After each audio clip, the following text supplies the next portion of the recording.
Dans ce 20h, les temps forts des échanges entre le ministre de l'Enseignement supérieur, Cissé Ibrahima Bakongo, et les journalistes invités par le GEPSI, le groupement des éditeurs de presse de Côte d'Ivoire. Un dossier dans ce journal avec une interrogation.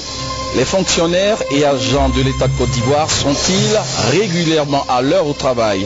Sont-ils à leur poste à 7h30 le matin?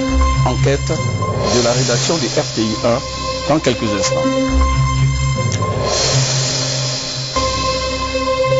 La 8e édition du CIAO, le Salon international de l'artisanat de Ouagadougou, se tient en ce moment. Il s'agit essentiellement de la promotion des œuvres des artisans venus d'Afrique et d'Europe. Voilà pour les principaux titres. Bienvenue aux 20h de RTI 1. Tout de suite, le détail de l'actualité. Le président Alassane Ouattara a quitté Abidjan hier samedi pour un séjour privé en France. Le chef de l'État se rendra ensuite à Dakar au Sénégal pour assister aux festivités prévues dans le cadre du 50e anniversaire de la BCEAO, la Banque centrale des États de l'Afrique de l'Ouest. Le président de la République se rendra ensuite en Gambie pour une visite d'amitié et de travail à l'invitation de son homologue gambien Yaya Jammeh. Demain lundi donc au palais présidentiel, le séminaire gouvernemental sera présidé par le Premier ministre, chef du gouvernement, Kwadjo Ahoussou Jano. Dans ce journal, nous aurons un invité, il s'agit de Yédema Mamadou Koulibaly, ministre des Droits de l'Homme et des Libertés publiques. Nous parlerons du récent rapport de l'ONG Amnesty International. Pour l'instant, rendons-nous en France pour suivre les temps forts de la mission effectuée par le gouverneur du district d'Abidjan. Cette 23e édition du Festival international a été l'occasion pour le gouverneur du district d'Abidjan de présenter aux opérateurs économiques et aux responsables de l'administration publique française les opportunités d'affaires qu'offre son pays, la Côte d'Ivoire, dans tous les secteurs d'activité. Pendant plus d'une heure, Robert Begué-Mambé a présenté et expliqué dans les moindres détails les grands chantiers du chef de l'État, le président Alassane Ouattara, sa volonté de repositionner la Côte d'Ivoire sur la voie du développement économique et social après la longue crise sociopolitique. Quelques réactions après la conférence. Le projet de développement du président Ouattara de faire de la Côte d'Ivoire un pays émergent à 2020 est réalisable à partir du moment où toutes les énergies vont se fédérer et où on renoncera à ces querelles intestines qui font beaucoup de mal à tout le monde et ne font de bien à personne. La France a un devoir d'intervenir pour aider la Côte d'Ivoire, pour effacer la dette de la Côte d'Ivoire, pour investir dans le domaine, je dirais, à la fois culturel. Moi, je suis universitaire, donc c'est surtout ce qui m'intéresse, les échanges universitaires, l'aide aux boursiers. Et jusqu'à maintenant, on a eu quand même un gouvernement qui, notamment sur les visas, sur l'accueil des étudiants ivoiriens, togolais, maliens, sénégalais en France, est de plus en plus restrictif et nous gêne beaucoup en tant qu'universitaires. Après la conférence sur les nouveaux défis de la Côte d'Ivoire, le gouverneur du district d'Abidjan s'est rendu à Épinal, où il a été reçu par un pionnier de la politique française, M. Christian Poncelet, ancien président du Sénat français, ancien ministre de l'époque du président Georges Pompidou. Christian Poncelet est l'actuel président du Conseil général des Vosges et il soutient toute action visant à la redynamisation de la coopération ivoiro-française. La Côte d'Ivoire a toujours été un pays ami de la France. Et la France est attentive à ce qui se passe dans son pays. Elle a connu quelques turbulences, bien sûr, comme tous les pays d'ailleurs peuvent en connaître.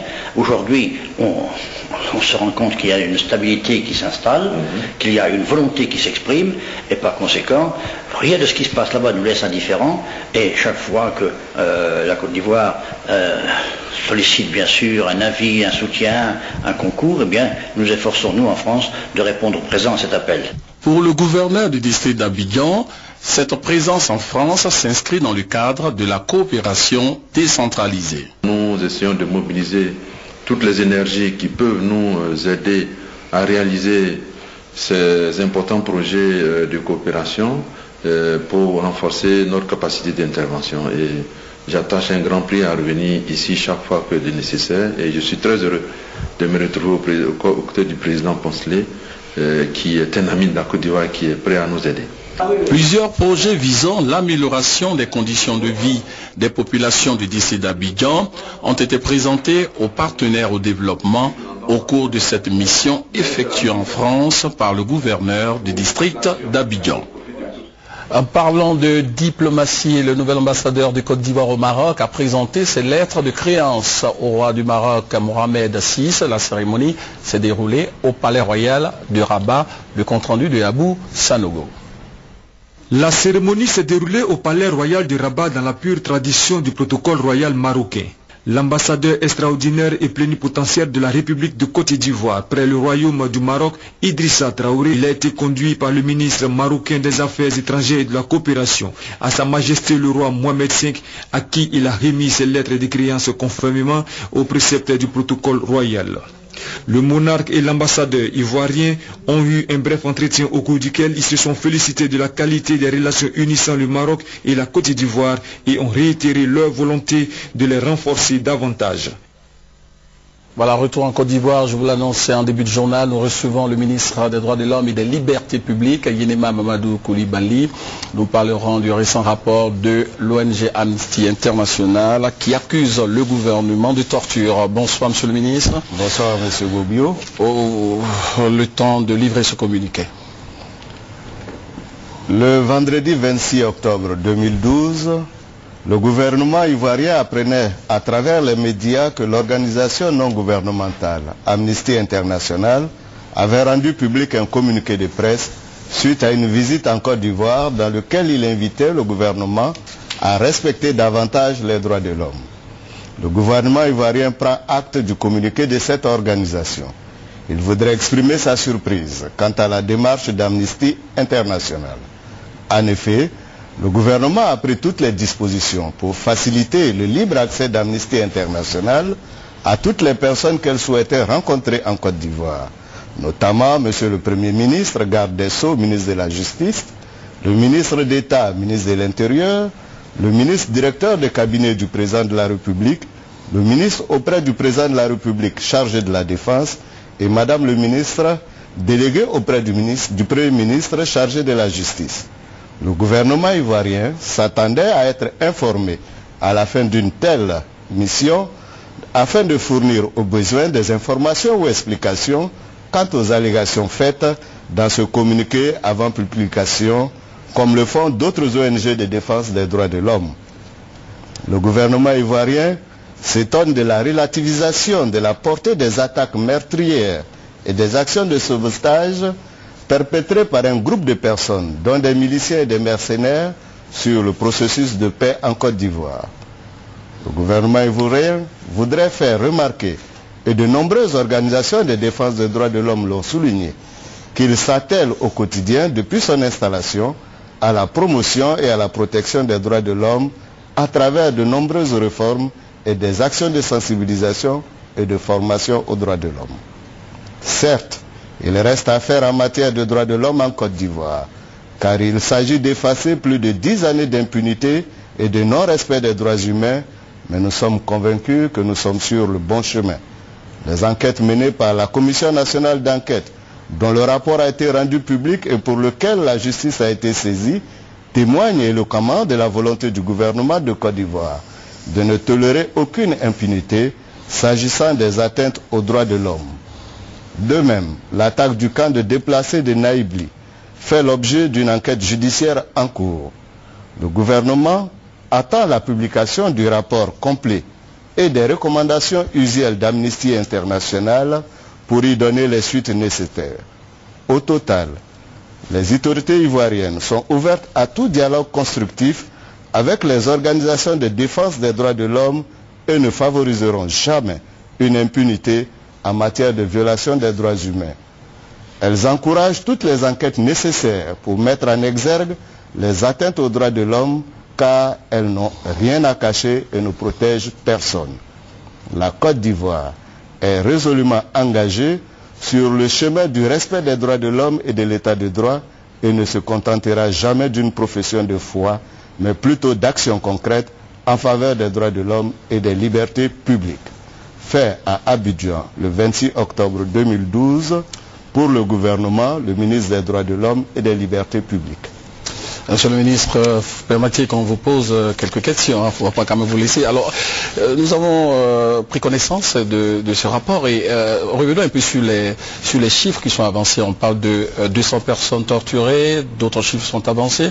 Alors, c'est combien exactement? Bien, merci M. Mobio de nous poser quelques questions, ce n'était pas prévu. Mais je voudrais indiquer qu'il s'agit d'abord d'un communiqué de presse. C'est pourquoi le gouvernement s'attend à une publication immédiate du rapport complet, parce qu'on considère que lorsque une organisation de défense des droits de l'homme fait un communiqué de presse, ça veut dire que le rapport complet est disponible. Donc nous nous attendons à prendre connaissance de ce rapport afin de rentrer, si vous voulez, dans le débat des chiffres. Mais déjà dans ce communiqué de presse, qui est intitulé 200 personnes torturées et détenues illégalement en Côte d'Ivoire, quand on lit les extraits du communiqué de presse, il s'agit tantôt d'une dizaine de détenus qui se seraient plaints d'avoir été torturés, ou tantôt de 4 détenus qui auraient été donc détenus dans des endroits non conformes. Du coup, entre 200 et 10 ou 4, je pense qu'il y a à dire. Vous contestez ces chiffres? Nous ne les contestons pas en l'état globalement, mais nous faisons observer qu'il y a des variations importantes entre les chiffres du titre et du détail. Mais, comme nous l'avons indiqué, le gouvernement fera toutes les enquêtes nécessaires pour déboucher sur une appréciation objective des faits qui ont été allégués par Amnesty International. Et ce rapport a été publié un vendredi au moment où l'ex-président passait devant la CPI. Alors, une coïncidence, quelle lecture faites-vous? Bien, je vous le concède, M. Mobio, je pense que c'est une coïncidence peut-être de trop, à mon avis, parce que j'observe que c'est chaque fois que le chef de l'État, le président de la République, se rend à l'extérieur, notamment quand il allait aux États-Unis ou en France à visite officielle, ou encore vendredi dernier, pendant qu'il s'apprêtait à quitter le pays, que certaines organisations trouvent le moyen de faire de telles publications. Peut-être c'est pour gêner la Côte d'Ivoire. Peut-être aussi mettre une pression pour qu'il y ait une certaine ouverture aussi. Oui, mais la Côte d'Ivoire est ouverte. La preuve, nous avons reçu ces autorités, comme je l'ai dit, ces enquêteurs, avec toute la transparence qui sied. Nous n'avons rien caché. Nous avons même, il y a quelques jours, organisé ici la 52e session de la Commission africaine des droits de l'homme et des peuples, où nous avons été soumis à toutes les questions possibles en matière de droits de l'homme. C'est donc dire que nous sommes favorables à tout ce qui peut nous aider à avancer sur le chemin du respect des droits de l'homme. Parce que le président de la République l'a dit, la Côte d'Ivoire doit être un état de droit et aucune impunité ne peut être admise en Côte d'Ivoire. Alors, monsieur le ministre, au-delà de ces rapports, quel est le point de la situation des droits de l'homme en Côte d'Ivoire? Il y a quand même des grincements dedans, il faut le reconnaître, hein, monsieur le ministre. Je vous le concède, monsieur Mobio, mais ce que beaucoup de personnes ont tendance à oublier, c'est de quand même partir de l'endroit où nous étions en avril 2011 à aujourd'hui. Il faut dire qu'au moment où nous héritions de ce pays, les choses étaient presque dramatiques, sinon dramatiques, parce qu'il n'y avait aucune structure, il n'y avait aucune culture de droits de l'homme, parce que 10 années pendant lesquelles personne n'en a parlé, ça a fini par convaincre certaines personnes que ce n'était pas important de respecter les droits de l'homme. Mais en une année, le président de la République a fait en sorte que les droits principaux ou les droits les plus utiles soient respectés en Côte d'Ivoire. Les droits économiques, les droits culturels à travers les nombreux chantiers, tout ce qui s'entreprend, la santé, l'éducation, la rénovation des universités. Aujourd'hui, vous êtes d'accord avec moi que l'on circule plus aisément à Abidjan, n'eût été les attaques des esprits malveillants qui empêchent les Ivoiriens de profiter de la quiétude que devrait leur procurer l'État dans lequel nous sommes aujourd'hui. Nous pouvons dire que globalement, le gouvernement ivoirien fait de gros efforts en matière de droits de l'homme. Nous concevons que par rapport à nos capacités, que certains soient impatients, mais nous voulons simplement les rassurer que nous ne baisserons pas les bras en dépit de tout. Nous ferons en sorte que d'ici quelques temps, la Côte d'Ivoire soit citée en exemple en matière de droits de l'homme. Merci Monsieur le Ministre d'avoir répondu à nos questions. Merci Monsieur le Ministre. Le RDR, le Rassemblement des Républicains, s'est prononcé sur ce rapport de l'ONG Amnesty International. C'était au cours d'une conférence de presse animée par le secrétaire général par intérim, Amadou Soumaoro, compte rendu, Herman Yamien, Jean-Jacques Kwame. Le Rassemblement des Républicains RDR, par la voix de son secrétaire général par intérim Amadou Soumaoro, se dit indigné ou offusqué par le rapport d'Amnesty International. Dans ce rapport publié le 26 octobre dernier, l'ONG dénonce des tortures dont seraient victimes des détenus pro-Gbagbo par le régime en place. Selon Amadou Soumaoro, ce rapport qu'il qualifie de mensonger a été produit dans l'intention d'éterniser l'image de la Côte d'Ivoire, avec à sa tête le président de la République, Alassane Ouattara. Le communiqué d'Amnesty n'apporte aucune preuve concrète pour étayer ces allégations mensongères. Et le RDR s'inscrit en faux et condamne de pareilles insinuations dans la mesure où le président de la République, Alassane Ouattara, met un point d'honneur à respecter la Déclaration universelle des droits de l'homme. Cette déclaration qui stipule en son article 3 que tout individu a droit à la vie, à la liberté et à la sûreté de sa personne. Amadou Soumaoro souligne que depuis sa prise de fonction, le président de la République, Alassane Ouattara, multiplie les efforts pour doter la Côte d'Ivoire de fondamentaux juridiques afin que l'état de droit soit une réalité. Aussi invite-t-il les organisations de défense des droits de l'homme à soutenir les efforts du gouvernement afin de favoriser la réconciliation nationale. Il ajoute que le RDR va se donner les moyens de vérifier l'authenticité de ce rapport qu'il juge diffamatoire avant de demander aux militants du RDR de demeurer vigilants. On en vient maintenant à l'un des défis du ministre de la fonction publique. Il s'agit de la moralisation de l'administration publique ivoirienne avec en priorité le respect des heures ouvrables. Être à l'heure au travail à 7h30 le matin, défi difficile à relever selon certains fonctionnaires et agents de l'État qui estiment que ces horaires ne sont valables que sur le papier. Le constat de notre reporter Fatou Fofana. Jeudi 24 octobre, il est 7 heures. L'embouteillage bat son plein sur de nombreuses routes à Abidjan, notamment à Cocody, à l'entrée du plateau, sur le pont Général de Gaulle et à Treichville. Des travailleurs se précipitent vers leur bureau.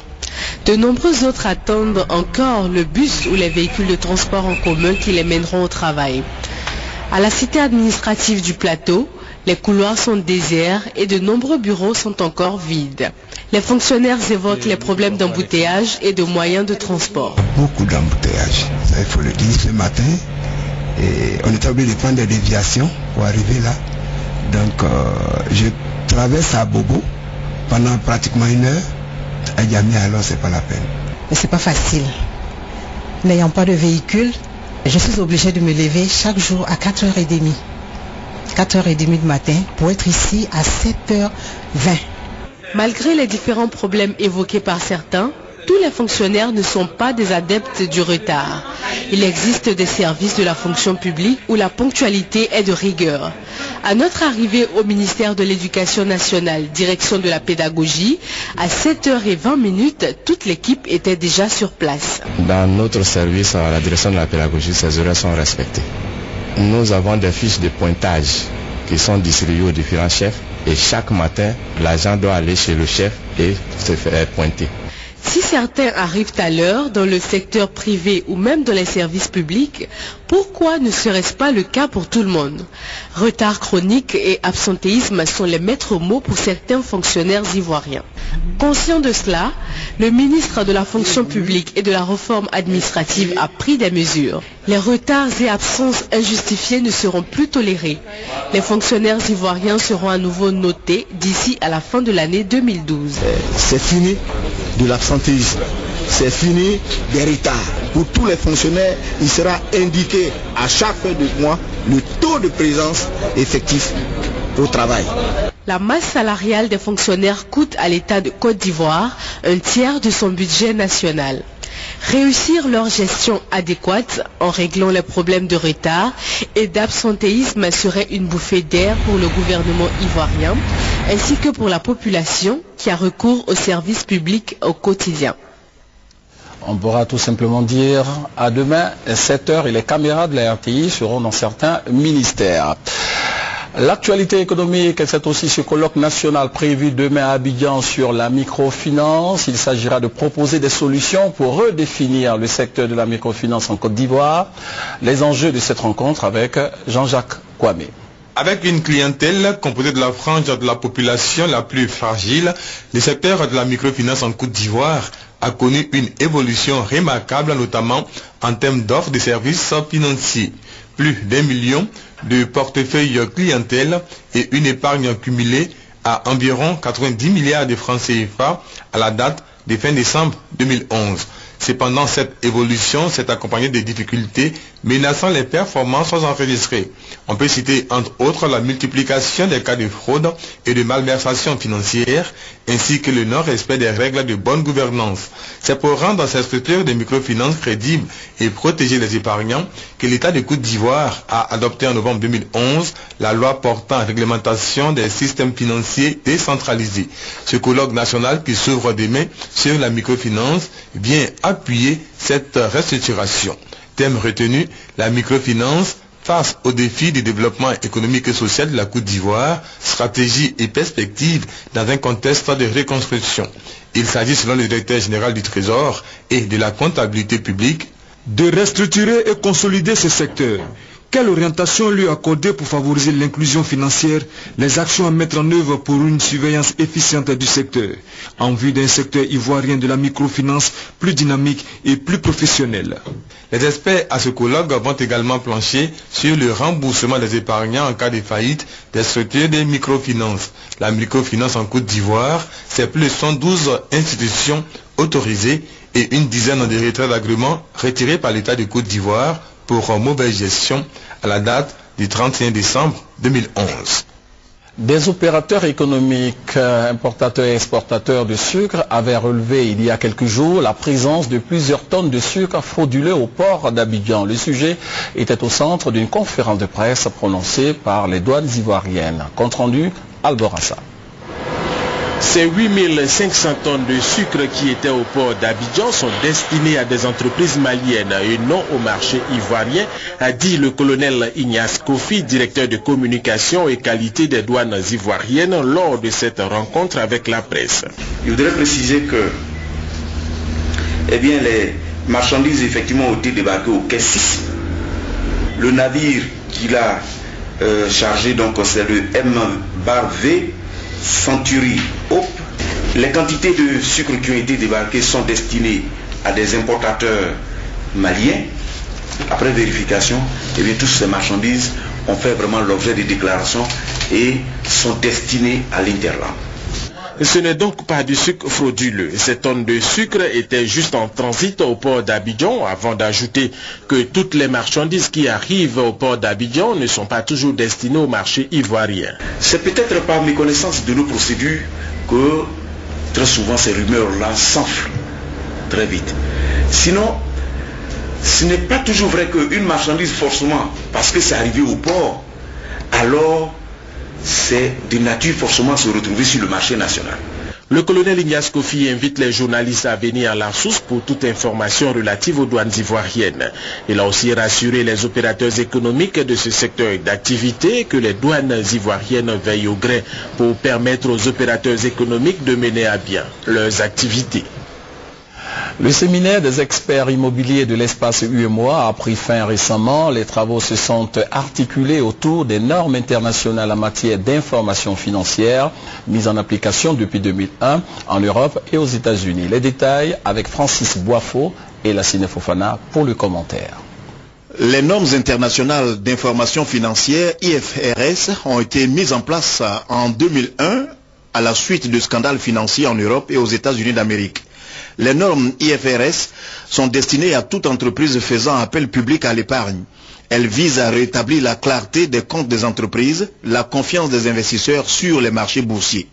Bernard Perper, ancien président de la Chambre des experts immobiliers de France, indique que l'application de ces règles est une exigence pour les experts et entreprises de l'immobilier au regard de leur apport dans le développement économique du pays. L'expert immobilier est également acteur du processus d'urbanisation d'une ville. Son avis est essentiel, même déterminant dans les constructions d'édifices. Le non-respect de ces conseils, dira l'expert béninois Léandre Akaloukoum, est souvent à l'origine de l'effondrement de plusieurs habitations. Si entre-temps un bâtiment ou bien un ouvrage tombait, il y a forcément la non prise en compte d'un certain nombre de paramètres. Le contrôle par rapport au respect des normes et le contrôle par rapport à la conformité architecturale.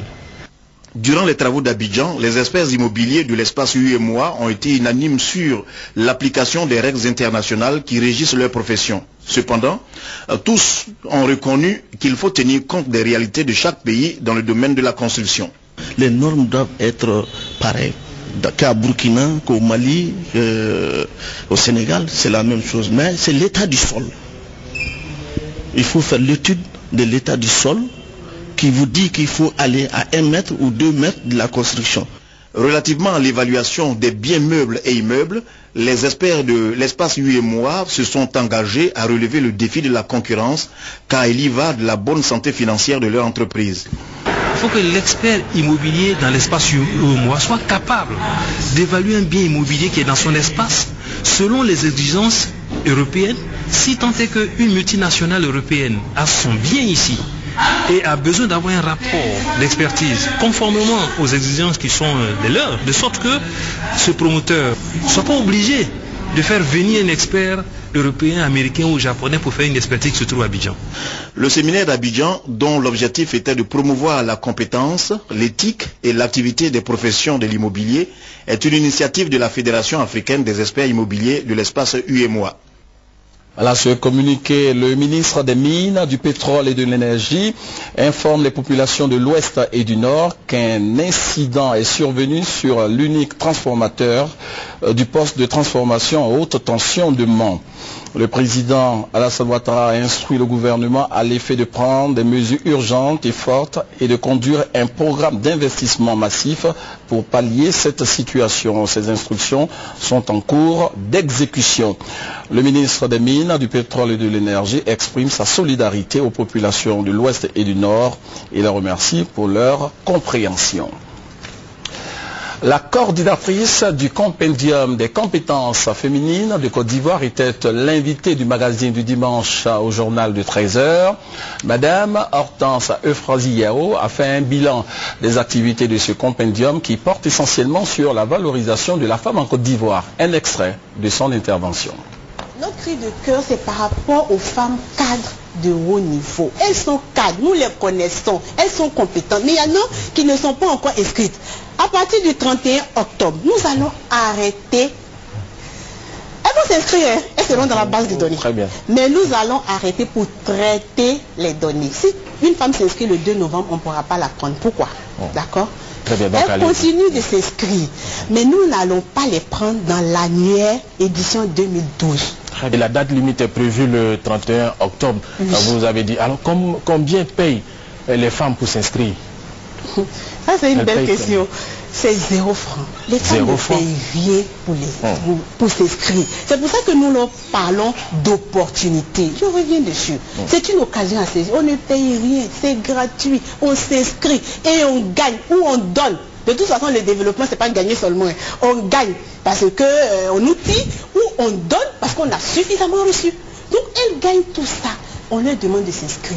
Nos partenaires au développement, d'accompagner ce programme qui est un véritable programme de progrès pour la Côte d'Ivoire. Ce que nous faisons, ce n'est pas pour mettre les femmes à un niveau, mais c'est pour que les femmes puissent donner leur expérience pour que la Côte d'Ivoire puisse aller de l'avant. Et nous disons aussi aux hommes qui sont venus nous accompagner dans ce que nous faisons, nous leur disons merci. Il y a des hommes qui sont venus inscrire leurs femmes, simplement pour que ça soit une surprise qu'elles soient inscrites, nous leur disons merci. Aux jeunes qui se plaignent, nous leur disons que les femmes, les jeunes filles, ce sont leurs amis ce sont leurs fiancés. Nous faisons cela pour réduire les inégalités de genre. Et aux entreprises, la dernière chose, qu'ils valident nos données pour qu'on puisse faire ce vaste mouvement de réseautage des femmes. C'est important pour le développement de la Côte d'Ivoire.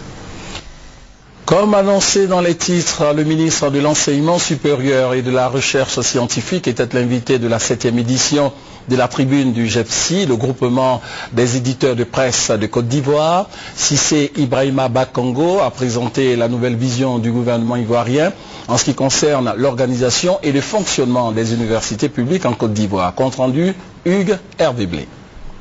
La nouvelle vision du gouvernement s'agissant des universités de Côte d'Ivoire repose sur de nombreuses innovations, dira le ministre de l'Enseignement supérieur et de la Recherche scientifique. Cité entre autres la mise en conformité avec la loi du choix des présidents d'université qui seront désormais nommés après appel à candidature. Également souligné le contrat d'engagement qui désormais liera chaque université et l'État de Côte d'Ivoire. Les universités vont s'engager à atteindre des objectifs qui vont pouvoir être mesurés.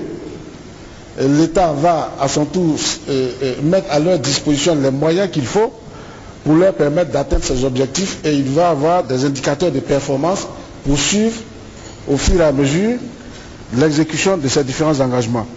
Dans le souci de rendre plus performants les universités et établissements d'enseignement supérieur public, des enseignants seront recrutés en grand nombre et en qualité, a confié le ministre Cissé Bakongo, qui a également levé un coin de voile sur les moyens qui seront mis en œuvre pour préserver le nouveau cadre de vie et d'études offert aux étudiants. Le président de la République a mis un point d'honneur à ce que dans les budgets des universités, dans les budgets qui vont être adoptés là, figure en bonne place le coût des travaux d'entretien, de maintenance, mais aussi le coût de la sécurité.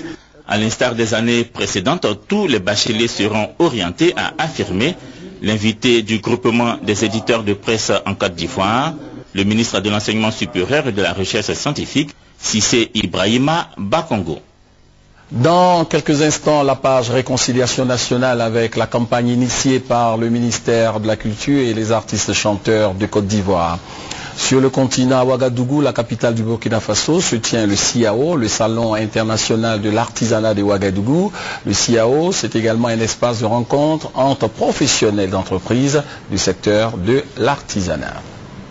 Signe d'une renommée grandissante, c'est le Japon cette année qui parraine le Salon international de l'artisanat de Ouagadougou. Lancée il y a 24 ans, la biennale est aujourd'hui une étape reconnue par les artisans du monde entier. Pavillon du soleil levant, les habits traditionnels japonais sont mis à l'honneur. C'est de tissu en soie, très rare. Donc ces kimonos sont portés lors de la cérémonie ou bien événements importants. Cette année, un espace a été créé pour faciliter les rencontres entre les producteurs et les acheteurs qui se pressent pour découvrir les dernières nouveautés. Vêtements, meubles, bijoux, mais aussi de nombreux produits alimentaires, souvent développés en partenariat avec des instituts de recherche agricole. Malgré la concurrence des productions industrielles, le secteur artisanal demeure florissant sur le continent africain. Et de plus en plus créatif, il représente en moyenne 10 à 20% du PIB selon les États, et les autorités tiennent à promouvoir cette activité. Il y a beaucoup de production, mais quand on regarde de près, l'écoulement n'est pas toujours évident. Et c'est une tâche à laquelle mon gouvernement va s'attaquer pour aider les artisans à mieux écouler leurs produits, tant sur le plan national que sur le plan africain. Un artisanat reconnu qui profite également au secteur clé du tourisme. Le salon de Ouagadougou ouvre ses portes pendant encore une semaine.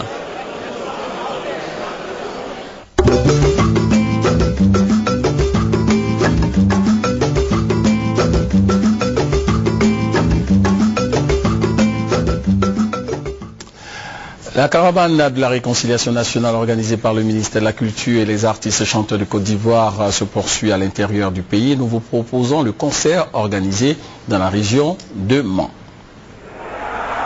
Le stade municipal Léon Robert de Mans, ce vendredi 26 octobre 2012.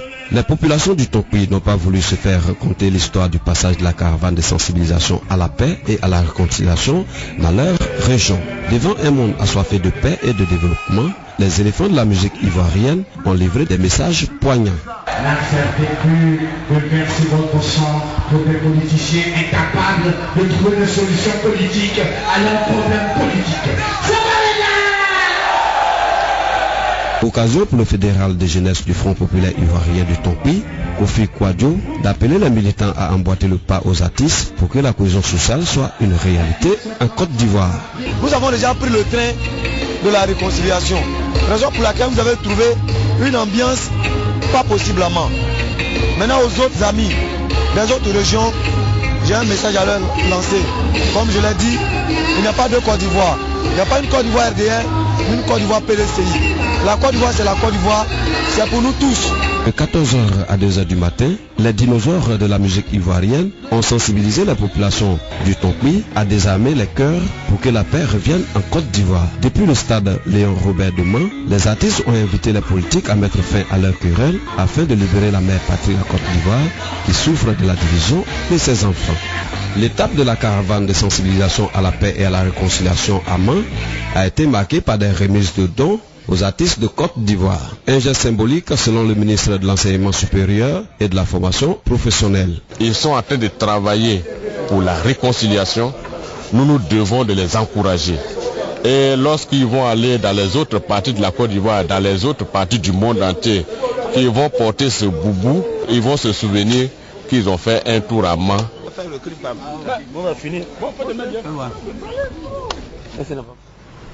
Voilà, c'était le compte-rendu de notre envoyé spécial à Mans, Doua Delazer. Et au nombre des artistes qui participent à cette campagne figure l'artiste et chanteur Billy Billy, que nous avons en direct au téléphone. Bonsoir Billy Billy.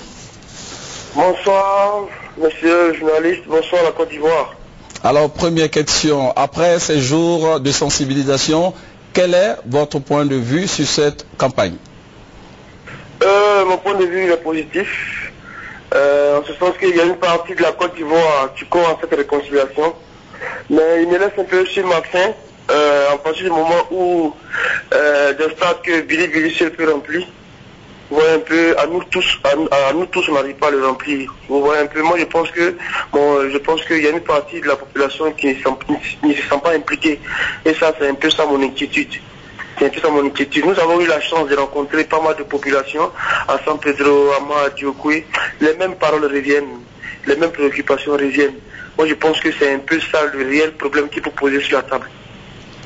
Qu'est-ce qui revient régulièrement? Qu'est-ce qui revient de façon concrète, oui? C'est vrai, on se réconcilie, mais nos enfants sont en prison, on fait comment? Voilà, les gens demandent l'amnistie de tout, de Probabo, l'amnistie, en tout cas la libération d'une partie. Moi je pense que si la Côte d'Ivoire est une famille de 16 millions d'habitants, s'il y a 10 000 qui ne sont pas là, je pense que la famille n'est pas au complet. Donc je pense que il est temps, comme je l'ai dit dans une de mes chansons, qu'il n'est plus question de savoir qui est coupable, mais cherchons à savoir qui est capable de surmonter tout ce qu'il a comme haine, tout ce qu'il a comme considération pour aller vraiment à la réconciliation. Et voilà, c'est surtout ça nos messages, les messages que nous lançons. Parce que les histoires de qui a tué avant, qui a tué qui sont pas des sans pas quitter ici. Alors, quelle est la contribution de Billy Billy de façon concrète dans cette campagne de réconciliation sur le terrain? Quelles sont les actions que vous posez de façon concrète, vous, particulièrement Billy Billy? Voilà, moi en tant que leader de jeunesse, comme la population nous fait de plus en plus confiance, parce qu'on est artiste, voilà. Donc on fait le corps à corps, on fait ce qui est le travail de proximité. En tout cas, on ne manque pas de faire passer le message. En tout cas, moi je ne manque pas de faire passer le message. Il faudrait que les Ivoiriens comprennent que voilà, c'est la Côte d'Ivoire avant tout. C'est la Côte d'Ivoire avant tout. C'est la Côte d'Ivoire avant tout. Voilà. Et donc, de façon terre à terre, comme je le fais dans mes chansons, je dis toujours, si tu as perdu ta voiture, pardon. Si tu as perdu ce que tu as perdu, pardon. Mais si je veux te reconnaître ce que moi j'ai perdu, je ne suis pas sûr que le débat va finir là. Donc, on a la Côte d'Ivoire. On a qu'elle seule. C'est la Côte d'Ivoire qu'il faut préserver. Alors, voilà, alors vous avez un concert prévu ce soir à Korogo? Non, pas ce soir, le concert il est pour demain. C'est pour demain? Alors ouais, il est pour demain à Korogo, au stade de Korogo. Alors, qu'est-ce qui fera la particularité de ce concert? Parce qu'il y a eu plusieurs concerts. Est-ce qu'il y a des chansons qui ont été produites de façon spéciale pour ce concert? Oui, bien évidemment. Moi, j'ai fait une chanson. J'ai fait une chanson sur la réconciliation que je joue à chaque fois. Voilà, pour faire vraiment passer le message. Comme moi, à travers ma musique est un peu proche de la population, un peu terre à terre. Donc, j'essaie de faire passer le message. On veut faire mieux que San Pedro, on veut faire mieux que Gagnon, on veut faire mieux que moi. En tout cas, on veut vraiment, pour une bonne fois, remplir les stades pour qu'on sache que notre mission est vraiment accomplie.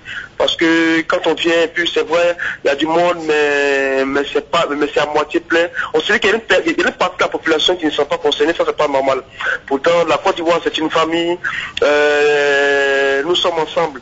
Donc quand une personne, je pense, quand une personne n'est pas là, chez nous si on dit la Côte, c'est comme si la famille n'est pas au complet, c'est comme si le boy n'est pas au complet. Alors on merci. On demande à tout le monde de s'impliquer. Nous on demande au président de la République, on demande aux dirigeants vraiment de faire leur part, parce que c'est ce que la population demande, le retour des exilés, voilà, l'amnistie de tout ce qu'il faut amnistier. Ça fait mal, c'est une réalité, même si elle est triste, mais en tout cas, c'est ce que les gens demandent. Alors, voilà, prochaine étape après Korogo? La prochaine étape, on va à Bengourou. Oui. On va à Bengourou dans l'Est.